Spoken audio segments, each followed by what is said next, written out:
Welcome to A1 Telugu first news. ముందుగా headlines చూద్దాం. ప్రతి కుటుంబంలో ఒక పారిశ్రామికవేత్త లక్ష్యమని సీఎం చంద్రబాబు పిలుపు. యువత ఉద్యోగాల కోసం కాదు, ఉద్యోగాలు ఇచ్చే స్థాయికి ఎదగాలని వెల్లడి. రాష్ట్ర వ్యాప్తంగా ఎంఎస్ఎంఈ పార్కుల ఏర్పాటుకు సీఎం హామీ. ఏపీ ఇండస్ట్రియల్ హబ్ గా తీర్చిదిద్దుతామని చంద్రబాబు ధీమా. మెడికల్ కాలేజీల ప్రైవేటీకరణపై పేర్ని నాని ఆగ్రహం. ప్రజా వైద్యం డబ్బు ఆధారంగా మారుతుందని పేర్ని వ్యాఖ్య. ప్రభుత్వ వైద్య సేవల ప్రైవేటీకరణను వెంటనే ఉపసంహరించాలని డిమాండ్. పేదల ఆరోగ్య హక్కును రక్షించమని ప్రభుత్వానికి హెచ్చరిక.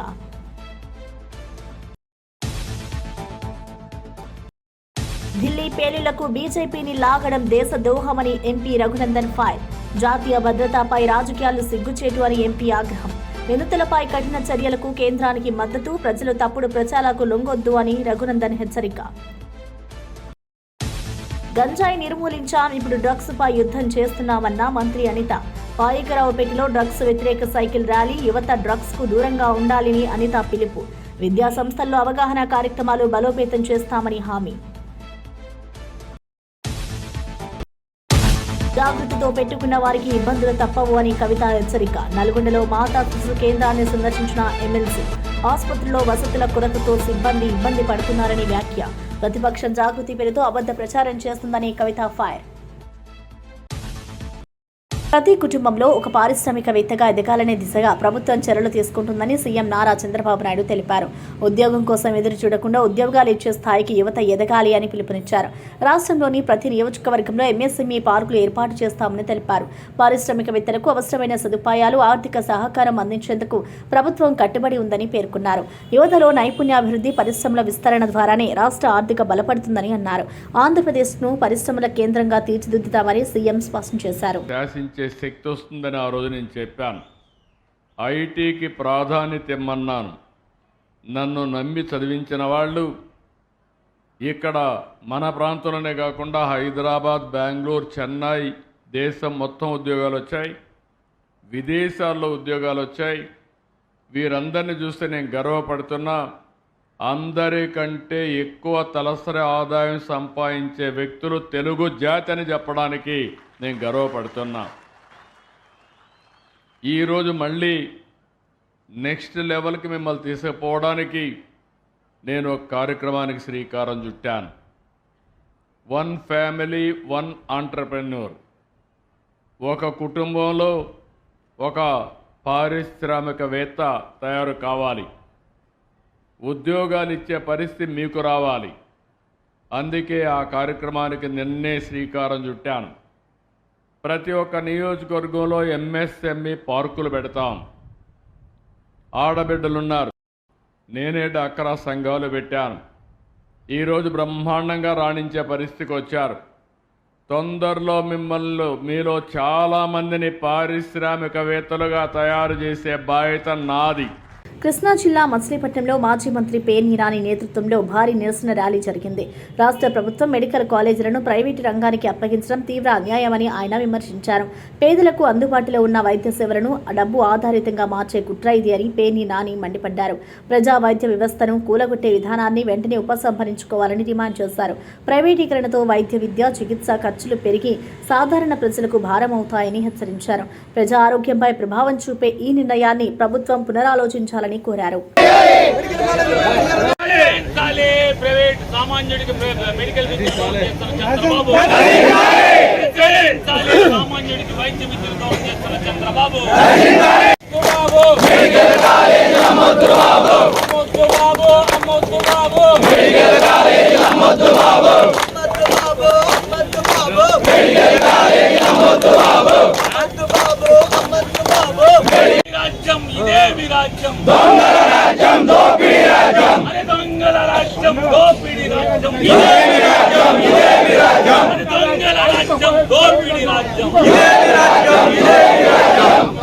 విజయనగరం జిల్లా గజపతి నగరంలో ప్రభుత్వం తీసుకున్న మెడికల్ కాలేజీల ప్రైవేటీకరణ నిర్ణయానికి వ్యతిరేకంగా పెద్ద ఎత్తున నిరసన ర్యాలీ జరిగింది. మాజీ ఎమ్మెల్యే బొత్స అప్పల నరసయ్య ఆధ్వర్యంలో అంబేద్కర్ విగ్రహం నుండి తహసీల్దార్ కార్యాలయం వరకు నినాదాలతో ర్యాలీ కొనసాగింది. విద్యార్థులు, వైద్య సిబ్బంది, ప్రజా సంఘాల ప్రతినిధులు పెద్ద సంఖ్యలో పాల్గొన్నారు. ప్రైవేటీకరణ వల్ల సామాన్య ప్రజలకు వైద్యం అందుబాటులో ఉండదు అని నినాదాలు చేశారు. ప్రభుత్వ వైద్య వ్యవస్థను బలహీనపరిచే ఈ చర్యను ప్రజా వ్యతిరేక నిర్ణయంగా ఖండించారు. ప్రజల ప్రాథమిక హక్కు అయిన ఆరోగ్యాన్ని రక్షించాలని ర్యాలీ ముగిసింది.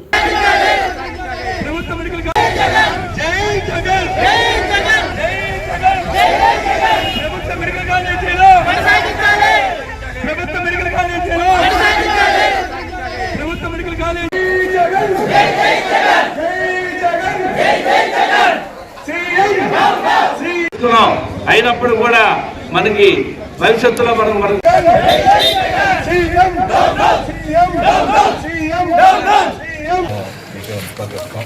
ఈ ప్రభుత్వానికి ఏమో మా తాలూకు ఆకాంక్షని ప్రజల తాలూకు ఆకాంక్షని తెలియచేయండి.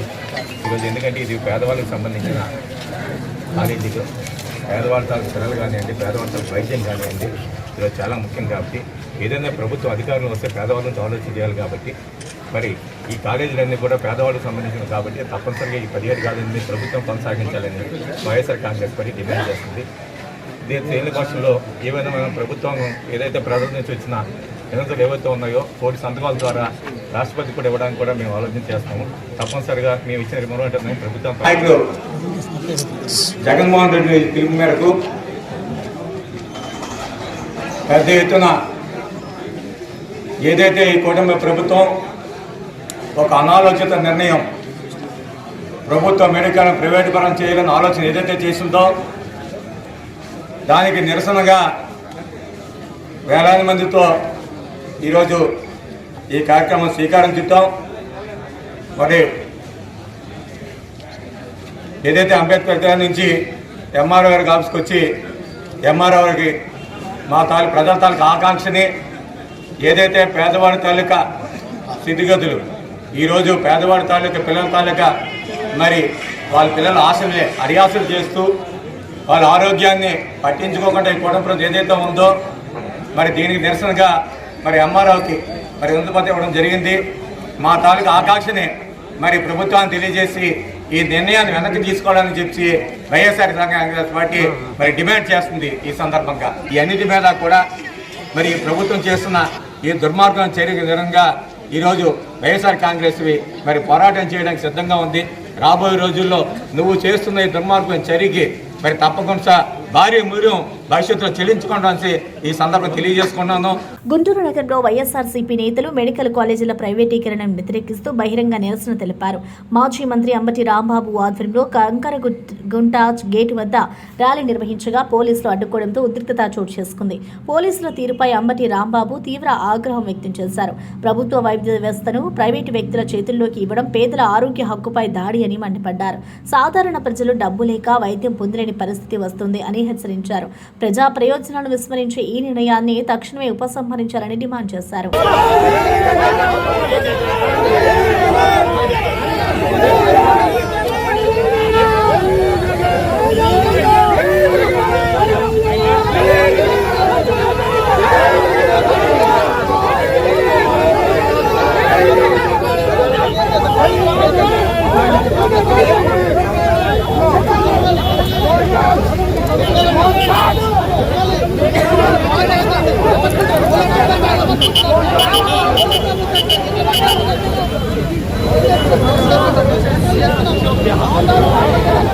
జై జై జగన్ వద్దులాలి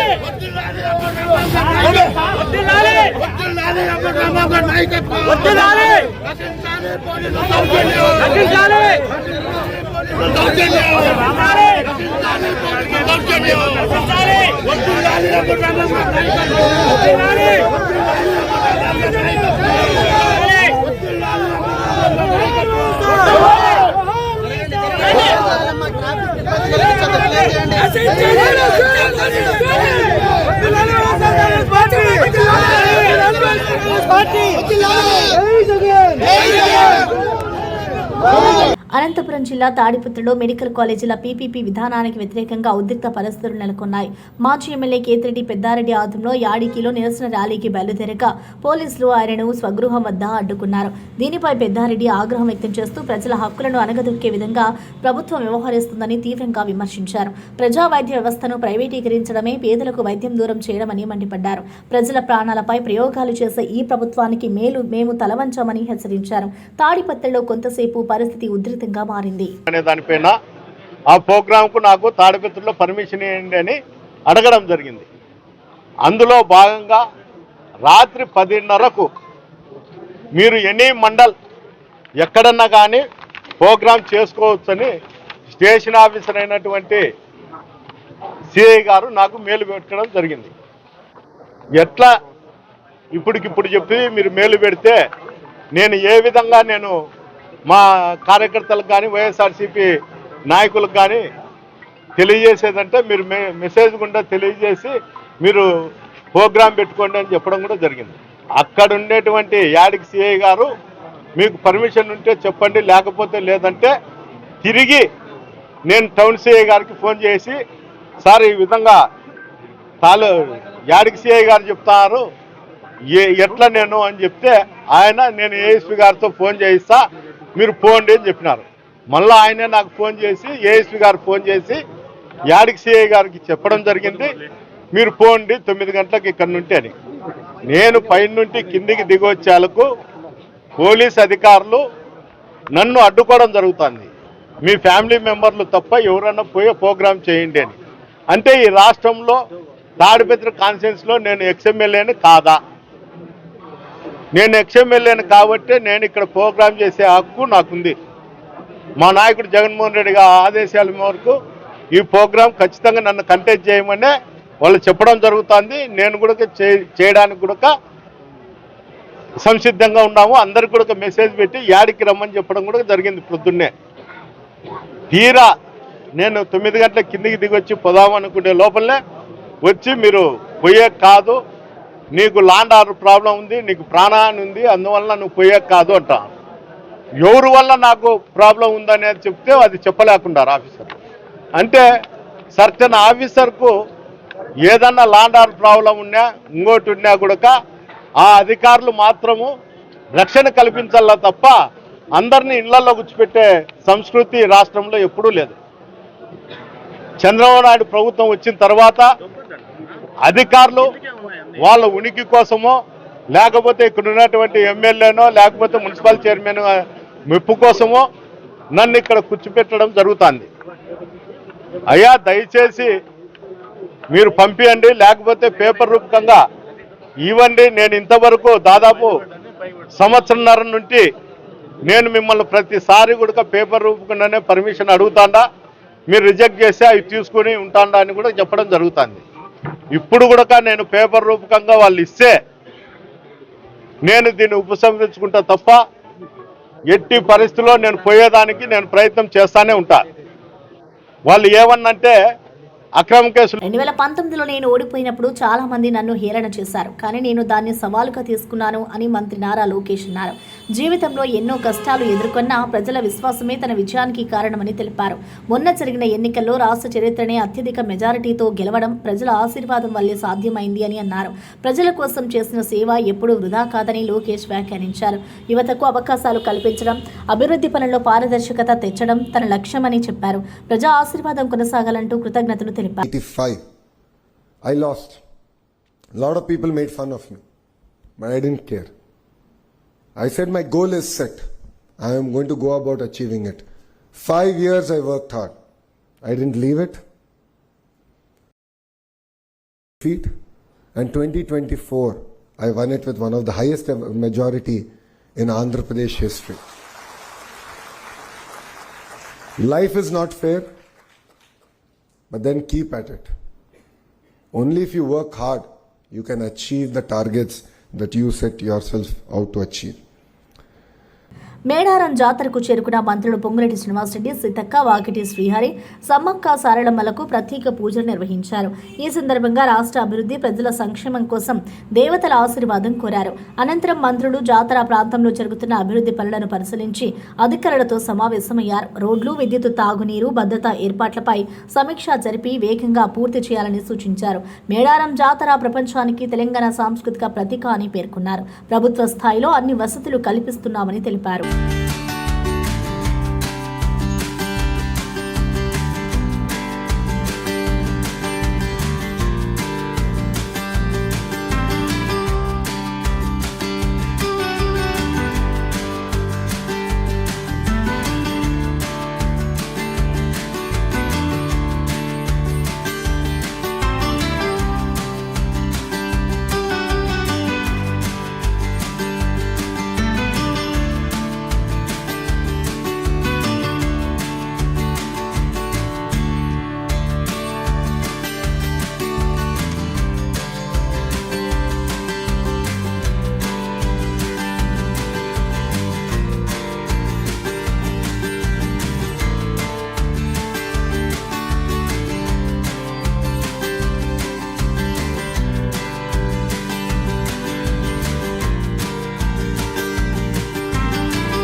ఇక ఢిల్లీ పేలుళ్ల విషయంలో బీజేపీ పార్టీని అనవసరంగా లాగడం అత్యంత నీచమని, దేశ ద్రోహకర చర్య అని ఎంపీ రఘునందన్ రావు తీవ్రంగా వ్యాఖ్యానించారు. జాతీయ భద్రత వంటి సున్నితమైన విషయాల్లో రాజకీయ లాభం కోసం తప్పుడు ప్రచారం చేయడం సిగ్గుచేటని ఆయన అన్నారు. దేశం కోసం రక్తం చిందించే సైనికుల త్యాగాలను గుర్తు చేసుకుంటూ ఇలాంటి ఘోర సంఘటనలపై సమైక్యంగా స్పందించాల్సిన సమయం ఇది అని పిలుపునిచ్చారు. పేలుళ్ల వెనుక ఉన్న నిజమైన నిందితులను గుర్తించి కఠిన చర్యలు తీసుకోవాలని కేంద్ర ప్రభుత్వానికి మద్దతు తెలిపారు. ప్రజలు తప్పుడు ప్రచారాలకు లొంగొద్దని సూచించారు. చదువుకున్న డాక్టర్లు ఒక వర్గానికి సంబంధించిన వాళ్ళు కుట్ర చేసి ఈ దేశంలో బ్లాస్ట్లు చేయడానికి, ఆఖరికి తినే తిండిలో తాగే నీళ్లలో విషం కలిపి మనల్ని చంపాలని కుట్ర చేస్తే ఎలక్షన్లు వస్తే బ్లాస్ట్లు అయితే అని కుట్ర. ఇంతకంటే నీచం, ఇంతకంటే దేశద్రోహం ఇంకొకటి ఉండదు. ఇట్లా మాట్లాడేటువంటి మిత్రులందరికీ కూడా వారి విఘ్నతకే వదిలేస్తూ ఉన్నాం. దేశాన్ని ప్రేమించమని చెప్పినటువంటి గురుజాడ చెప్పినటువంటి మాటల్ని గుర్తు తెచ్చుకోరు తప్ప ఈ బ్లాస్ట్ చేయాలనేటువంటి తక్కువ ఆలోచన ఉన్నటువంటి వ్యక్తులకి సమర్థించొద్దని ఈ సందర్భంగా నేను సోషల్ మీడియా మిత్రులందరూ కూడా విజ్ఞప్తి చేస్తాను.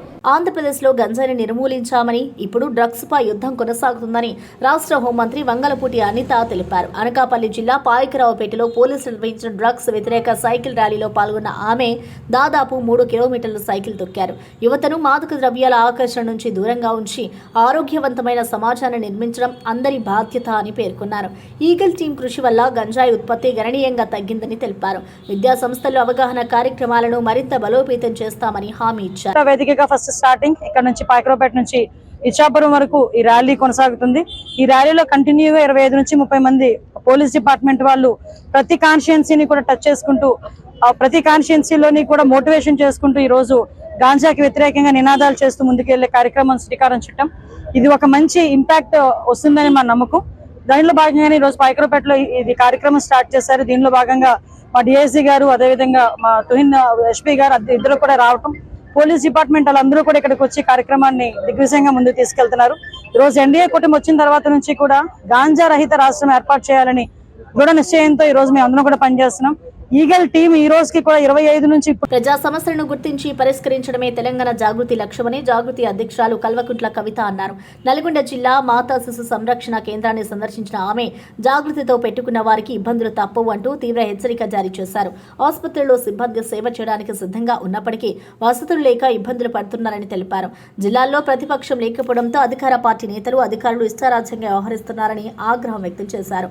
కాంగ్రెస్ తో పాటు ప్రతిపక్ష పార్టీలు జాగృతిని విమర్శించడమే పనిగా పెట్టుకున్నాయని కవిత తీవ్ర వ్యాఖ్యలు చేశారు. అద్భుతమైనటువంటి రాజ్యాలు, రాజరికాలు, అదేవిధంగా కళలు, అనేకమైనటువంటి ప్రజా ఉద్యమాలు, ఎన్నో విప్లవాత్మకమైనటువంటి ఆలోచనలు. ఒకప్పుడు ఉమ్మడి నల్గొండ జిల్లా అంటే అసలు బౌద్ధానికి, అదేవిధంగా జైనానికి, అదేవిధంగా అద్భుతమైన ఆలోచన సరళికి పేరుగా ఉండేది. ఒకప్పుడు ఉమ్మడి ఆంధ్రప్రదేశ్లో మేము ఇక్కడికి వచ్చి కొట్లాడేది, మా దగ్గర దొరికినాయన్నీ కూడా మీరు గుంటూరు మ్యూజియంకి తరలించకపోయినరు, మా దగ్గర ఉన్నటువంటి చరిత్రనంతా గుంటూరుకి తీసుకుపోయినరు, అవన్నీ వెనక్కి ఇవ్వాలని చెప్పి మేము ప్రెస్ మిత్రులను చూస్తుంటే జూనియర్స్ కూడా చాలా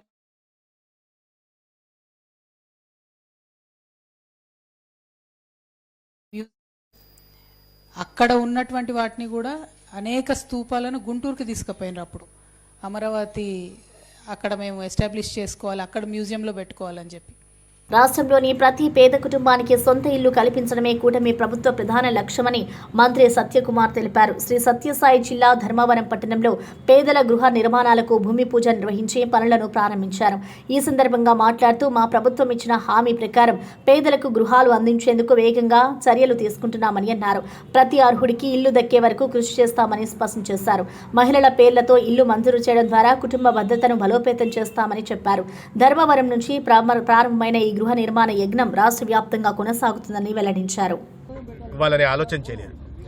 దేశంలో ఎక్కడా లేని విధంగా 1,20,00,000 ప్రధానమంత్రి ఆవాస్ యోజన అర్బన్ ప్రాంతాల్లో, పట్టణ ప్రాంతాల్లో కేంద్ర ప్రభుత్వం మంజూరు చేస్తే ఒక ఆంధ్రప్రదేశ్కే 21,50,000 ఇళ్లని నరేంద్ర మోడీ గారి ప్రభుత్వం మంజూరు చేసింది. అప్పటి ముఖ్యమంత్రి జగన్మోహన్ రెడ్డి గారు 2 లక్షల ఇళ్లని మాకు అవసరం లేదని కేంద్ర ప్రభుత్వానికి లెటర్ రాసి, అంటే దాన్ని బట్టి పేదల పట్ల, పేదల సంక్షేమం పట్ల 5 సంవత్సరాల పాటు ముఖ్యమంత్రిగా చేసి అన్ని వ్యవస్థలు నిర్వీర్యం చేసి విధ్వంసకు కారణమైన జగన్మోహన్ రెడ్డి గారు ఎటువంటి చిత్తశుద్ధి ఉందో మనం అర్థం చేసుకోవాల్సి ఉంది.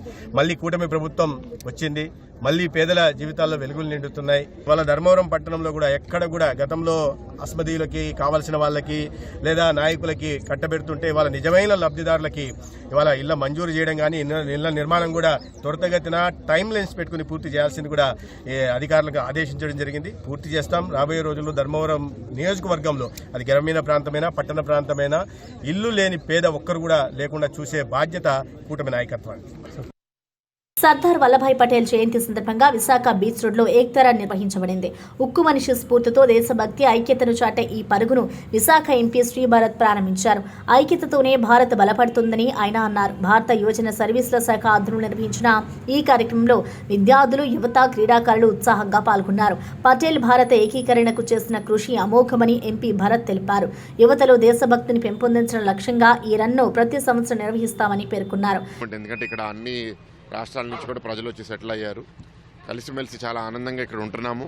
ఈ మెసేజ్ ఇంకా ముందుకు తీసుకెళ్లాలనే ఉద్దేశంతో మంచి కార్యక్రమం అండ్ ఒక గొప్ప నాయకులు దేశంలో ఇన్ని ప్రిన్స్లీ స్టేట్స్ కలిసి వచ్చి భారతదేశంని ఈ ఇంటిగ్రిటీ తయారు చేసే ఒక కీలక పాత్ర వహించిన సర్దార్ వల్లభాయ్ పటేల్ గారిని గుర్తిస్తూ ఈ ప్రోగ్రాం ఆర్గనైజ్ చేయడం ఒక చాలా మంచి కార్యక్రమం. అందరూ కూడా కలిసిమెలిసి ఉంటూ అట్లాగే మన దేశంలో తయారు చేసిన వస్తువుల్ని కూడా మనం వాడాలి. అట్లాగే మనం బట్టలు కూడా ఏదైతే వేసుకుంటున్నామో అవన్నీ కూడా మన భారతదేశంలో తయారు చేసినయే ఉండాలి అనే ఉద్దేశంతో కూడా పిలుపునివ్వడం జరిగింది. జీవితంలో ఒక తప్పు చేశాను, అదే నా కెరీర్ను మార్చేసిందంటూ రిటైర్డ్ ఐఏఎస్ అధికారి ప్రవీణ్ ప్రకాష్ సంచలన వ్యాఖ్యలు చేశారు. ఇంటెలిజెన్స్ మాజీ చీఫ్ ఏబీ వెంకటేశ్వరరావు, ఏఆర్ఎస్ అధికారి కృష్ణ కిషోర్ల విషయంలో తప్పు చేశా. 2020లో డీజీపీ నుంచి వచ్చిన ఫైల్ ప్రకారమే ఇద్దరిపై క్రమశిక్షణ చర్యలు తీసుకున్నా అని ఆయన తెలిపారు. ఈ నిర్ణయం తీసుకున్నందుకు తాను తీవ్రమైన నష్టాన్ని చవిచూశానని వెల్లడించారు. హీరో నుంచి జీరో అయ్యా, కానీ నిజం చెప్పడానికి భయపడను అని ఆయన అన్నారు. సేవలో ఉన్నప్పుడు ఎదురైన ఒత్తిళ్లు, వ్యవస్థలో ఉన్న వక్ర పద్ధతులపై కూడా ప్రవీణ్ ప్రకాష్ విమర్శలు గుప్పించారు. I had a huge social media trolling. A trolling జరిగినప్పుడు the thought which used to cross my mind was that నేను 30 years నుంచి ఆంధ్రాతో associated గా ఉన్నాము. God knows I had not made even 1 rupee through corruption. నేను ₹1 కూడా corruption చేయలేదు. నేను లైఫ్లో ఎప్పుడైనా సరే ఫైల్లో చట్టంకే విరుద్ధంగా, రూల్కి విరుద్ధంగా ఇప్పుడు నేను నోటింగ్ చేయలేదు, ఇప్పుడు అప్రూవల్ ఇవ్వలేదు. నా సబార్డినేట్స్కి, జూనియర్ ఆఫీసర్స్కి ఇప్పుడు నేను చట్టంకి అతీతంగా మీ పని చేయండి ఎప్పుడు చెప్పలేదు. అంత కమిట్మెంట్ ఉన్నప్పుడు నాకు ఈ సోషల్ మీడియా ట్రోలింగ్ ఎందుకు? That was the agitation. ఆ మెంటల్ అజిటేషన్, మెంటల్ అగోనీ ఏ లెవెల్కి పెరిగింది అంటే నేను జూలై 1st వీక్లో విఆర్ఎస్ అప్లై చేశాం, గవర్నమెంట్ అప్రూవ్ చేసింది. నేను విజయవాడ నుంచి అక్టోబర్లో ఢిల్లీకి వచ్చా. ఢిల్లీలో వచ్చిన తర్వాత ద లాస్ట్ 1 year కాన్స్టెంట్గా నేను ఆ ఇంట్రోస్పెక్షన్ చేసేవాళ్ళు. What did I do wrong? నేను ఏం తప్పు చేశాను? నేను 2000 నుంచి 2004 వరకు గుంటూరు విజయవాడలో మున్సిపల్ కమిషనర్గా పనిచేశాను. ఆ ప్లేస్ నాకు ఎంత అడ్మిరేషన్ ఇచ్చింది, ఎంత లవ్ ఇచ్చింది, ఎఫెక్షన్ ఇచ్చింది, హీరో వర్షిప్పింగ్, అడ్మిరేషన్.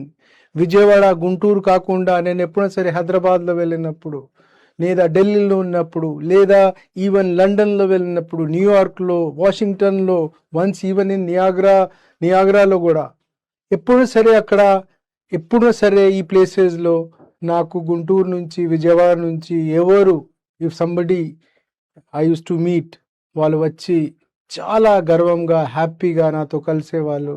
వాళ్ళ ఐస్లో, వాళ్ళ ముఖంలో I was used to see those admiration, ఒక ఎఫెక్షన్, ఒక హీరో వర్షిప్పింగ్ లాగా ఒక ఫీలింగ్ నాకు కనిపించేవాళ్ళు. And that used to be my oxygen, that used to be my motivation to work harder. సడన్గా నేను ఏ తప్పు చేశాము, ఈ మొత్తం హీరో వర్షిప్పింగ్ ఒక విలన్ ట్రోలింగ్లో కన్వర్ట్ అయింది. I kept doing soul searching. Introspection చేసిన తర్వాత నాకు ఐ రియలైజ్డ్ నేను వాళ్ళ ఎక్స్పెక్టేషన్కి, ఒక సమాజం నుంచి నాకు ఈ టైంలో ఉన్న ఎక్స్పెక్టేషన్కి నేను రీచ్ కాలేకపోయినాను. ఆ ఎక్స్పెక్టేషన్కి నేను రీచ్ కాలేకపోయినాము. ఆ టెస్ట్ నేను ఫెయిల్ అయినాం కాబట్టి ఆ హ్యూమిలేషన్ నాకు వచ్చింది, ఆ ట్రోలింగ్ నాకు వచ్చింది. What was my mistake? నేను ఏ తప్పు చేశాను? ఇయర్ 2020లో నేను గవర్నమెంట్ ఆఫ్ ఆంధ్రప్రదేశ్లో principal secretary, general administration department, which is responsible for establishment of IAS and IPS officer, ఆ పోస్ట్ నేను చేశాను. ఆ టైంలో నా దగ్గర ఒక ఫైల్ వచ్చింది ఫ్రమ్ డీజీపీ ఆఫీస్ నుంచి నా దగ్గర ఒక ఫైల్ వచ్చింది. The file was about recommending, the DGP office recommended ఒక disciplinary action, a framing of charges against additional DGP rank officer Shri ABV Venkateshwar Rao, 1989 batch IPS officer. ఆ file చూస్తే ఫైల్లో ఉన్న చార్జెస్, సబ్స్టెన్స్ కానీ charges కానీ ఎట్లా ఉంది అంటే, face of it maybe not according to civil services conduct rule కి అతీతంగా కనిపించవచ్చు. బట్ మనం అందరికీ తెలుసు, మన దగ్గర ఉన్న సివిల్ సర్వీసెస్ కండక్ట్ రూల్లో చాలా ప్రొవిజన్స్ ఉన్నాయి. అది ఒక కోడిఫై ఉన్నాయి, కానీ నార్మ్లో కానీ ప్రాక్టీస్లో కానీ యాక్సెప్టబుల్. ఫర్ ఎగ్జాంపుల్, మా సివిల్ సర్వీసెస్ కండక్ట్ రూల్ ప్రకారం యాజ్ ఏ ఐఏఎస్ ఆఫీసర్గా సపోజ్ నేను ఒక గవర్నమెంట్ వెహికల్కి ప్రైవేట్ పర్పస్ కోసం యూజ్ చేశామంటే I'm suppose to inform the government and pay X amount to treasury. నేను 30 years ఆంధ్రప్రదేశ్లో పనిచేశాను. మనం స్లోగా మనం డిస్కస్ చేసినప్పుడు మైండ్లో ఎట్లా మనం we have made our mind that 24/7 మనం గవర్నమెంట్ పని చేస్తాం కదా, మొబైల్లో ఎప్పుడైనా సరే అవైలబుల్గా ఉంటాము, ఐప్యాడ్లో అవైలబుల్గా ఉంటాము, ఎప్పుడైనా సరే వర్క్ గురించి ఆలోచన చేస్తూ ఉంటాం. కాబట్టి ఇప్పుడు government and private life mix అయిపోయింది, personal and professional life mix అయిపోయింది. సో నేను సినిమా థియేటర్లో ఉండొచ్చు, నేను మాల్లో ఉండొచ్చు, నేను ఒక టూరిస్ట్ స్పాట్లో ఉండొచ్చు. I'm on job.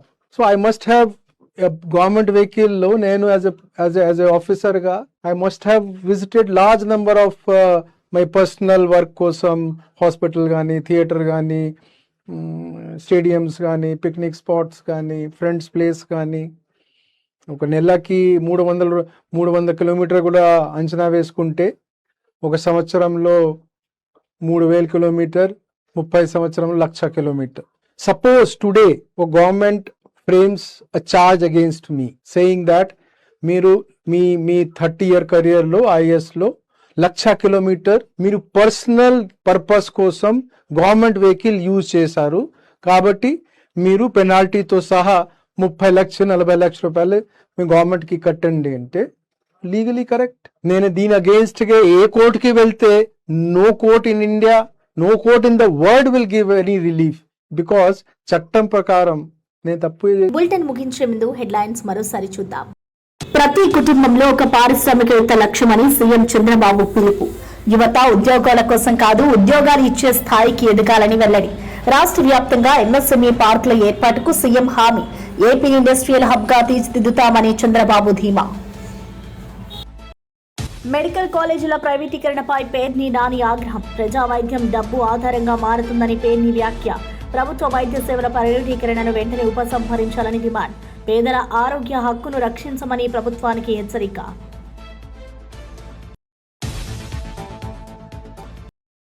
ఢిల్లీ పేలుళ్లకు బీజేపీని లాగడం దేశ ద్రోహమని ఎంపీ రఘునందన్ ఫైర్. జాతీయ భద్రతపై రాజకీయాలు సిగ్గుచేటు అని ఎంపీ ఆగ్రహం. నిందితులపై కఠిన చర్యలకు కేంద్రానికి మద్దతు. ప్రజలు తప్పుడు ప్రచారాలకు లొంగొద్దు అని రఘునందన్ హెచ్చరిక. గంజాయి నిర్మూలించాం, ఇప్పుడు డ్రగ్స్ పై యుద్ధం చేస్తున్నామన్న మంత్రి అనిత. పాయికరావుపేటలో డ్రగ్స్ వ్యతిరేక సైకిల్ ర్యాలీ. యువత డ్రగ్స్ కు దూరంగా ఉండాలని అనిత పిలుపు. విద్యా సంస్థల్లో అవగాహన కార్యక్రమాలు బలోపేతం చేస్తామని హామీ. జాగృతితో పెట్టుకున్న వారికి ఇబ్బందులు తప్పవు అని కవిత హెచ్చరిక. నల్గొండలో మాతా శిశు కేంద్రాన్ని సందర్శించిన ఎమ్మెల్సీ. ఆసుపత్రిలో వసతుల కొరతతో సిబ్బంది ఇబ్బంది పడుతున్నారని వ్యాఖ్య. ప్రతిపక్షం జాగృతి పేరుతో అబద్ధ ప్రచారం చేస్తుందని కవిత ఫైర్. ఇవి బులెటిన్ విశేషాలు. చూస్తూనే ఉండండి A1 తెలుగు ఫస్ట్ న్యూస్.